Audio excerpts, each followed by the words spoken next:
You fail this guy. You could not write up to this guy's level, so you dragged him down. There is a particular person that has brought a lot of confusion. Not him, because he's a wonderful character. He's an amazing mind. Psychologically, he's great. But the WWE as a whole, for the number of years he's been on the main roster, has absolutely mishandled his character to the nine. It's been absolutely terrible, and we've seen it recently. We've seen another iteration of his character, which was the Fiend. So a couple years ago, when it was another incarnation of Bray Wyatt. We had about 4 or 5 nowadays, and so that kind of fades out. Then we get this real ominous type of eerie, preparation for the Fiend to come. He debuts on SummerSlam against Finn Balor. He makes relative quick work of Finn Balor, and we saw his character start to really grow legs, so to speak, start to really blossom. And he started to really, he would no-sell stuff. He was a really dominant character, feuded with Seth Rollins. That was a big feud around that time. It actually got to the point where fans were so intrigued by him that I actually started Seth Rollins' heel turn, because Seth Rollins was starting to get a bit stale at the time as a babyface. He was kind of like the hard worker babyface, and he started to do some heelish things. Fans turned on him, which what we see the Messiah, and now they embrace the Vision. And so, eventually he would win the Universal Championship not too far after his debut. And that led to him still having a relatively dominant reign that was abruptly cut short because they wanted a bigger name to be featured on WrestleMania, and that name was Goldberg.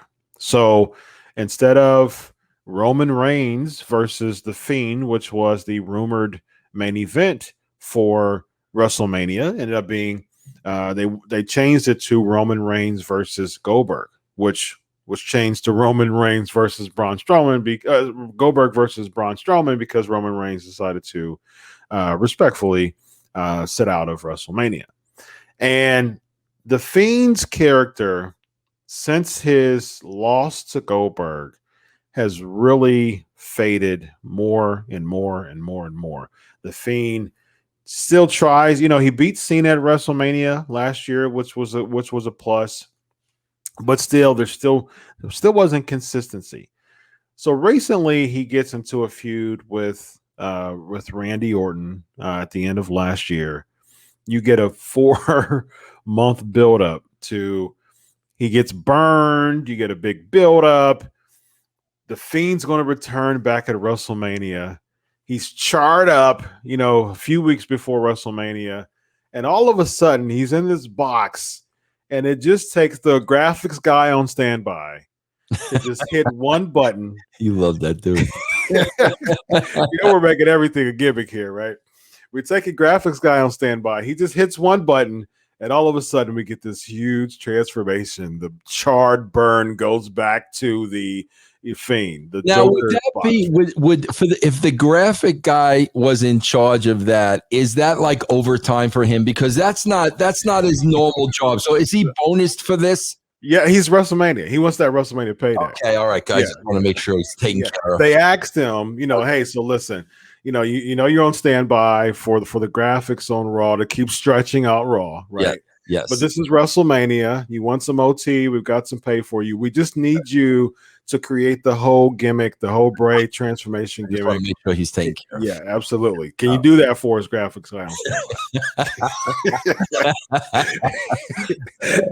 And that turns into the Fiend coming back, his first match back since being charred. And guess what? Alexa Bliss turns on him. We get the black goo again, And Randy Orton pins the Fiend. We haven't seen him since, Vince. What in the world do we do with the Fiend?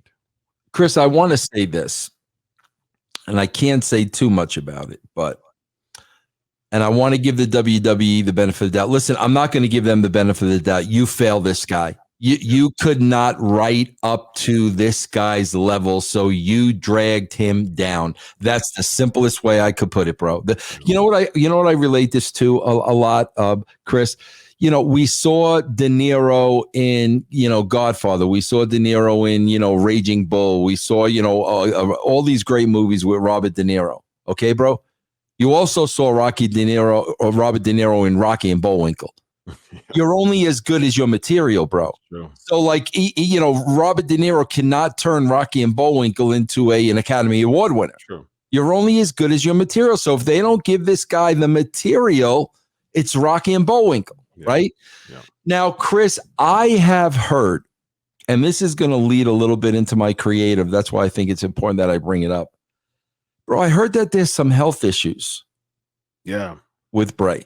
Mm-hmm. Now, I'm just piecing things together because one thing I heard was that when Harper passed away, Bray became very, very depressed. He went through a very hard period.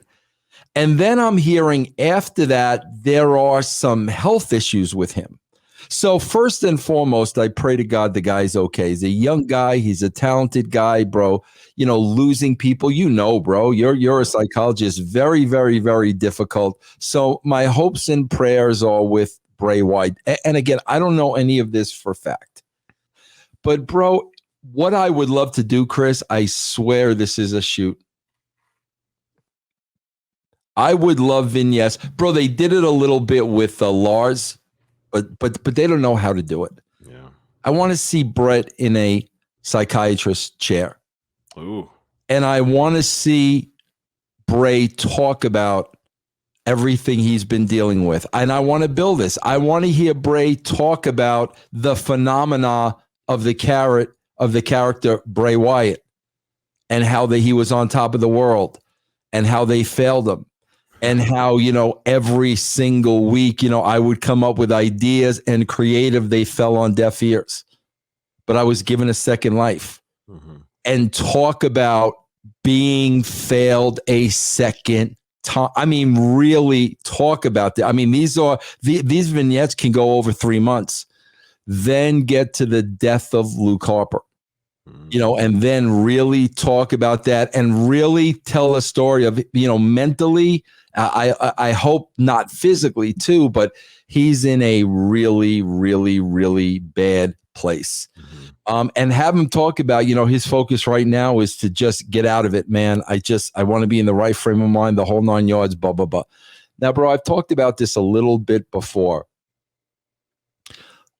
Let him cut these. Bro, think about it. This guy would have you crying. He'd have you crying. There's no doubt about it. That type of emotion, he'd have you crying telling his story, So, bro, have him tell the story like every week. Very, very, very serious. Bro, don't have the announcers comment on it because they would just kill it. This week somebody said we needed a bigger boat. Bro, we're in a wrestling arena. Where's the sea? Is there a sea out? Anyway. They're in Florida, Vince. They're by the beach. Don't let them comment on it. They'll kill it. Yeah. But have them, bro, really bring people in. And now, bro, you're rooting for this guy like, holy crap, man. I hope this guy makes it. I hope this guy is okay. In the interim, bro, return the Fiend on TV. But it's not Bray Wyatt. People think it is. Everybody thinks it is, and everybody thinks the psychology sessions were a work. But that is not me portraying the character.